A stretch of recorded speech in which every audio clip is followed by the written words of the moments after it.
Teate, ma pean siin veel päris telefonis natuke toimetama. See koht, kus ma täna lähen, seal pole üldse interneti. Tšau ja me lähme täna paradiisi. Tulge valmistage minuga koos ennast ette.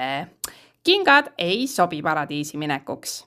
Ei. Selle asemel võtke mugavad jalanõud nagu tossud, tennised või mis iganes teil on mugav. Ja riided loomulikult ka selga pange mugavad. Siis on hea olla. Jälle keegi kirjutab. Oi. Kuule, kui keegi sellise teksti teile saadab, siis kindlasti see on skämm. Ärge naeratage nagu mina praegu, sest tegelikult kõik on kahtlane. Aine. Okei. Lapsed tulevad. Issi leidis võtmed üles. Yes. Saame lõpuks minema hakata. Me hakkamegi juba hiljaks jääma. Kõik teised on kindlasti juba kohal. Jah, me jooksuga muidu saavad koogid otsa. Jõudsime kohale ja saingi koogi ka. Yes. Pidu hakkab pihta. Siin on iga kord ikka nii tore. Saab mingite toredate inimestega tuttavaks ja tantsida ja laulda.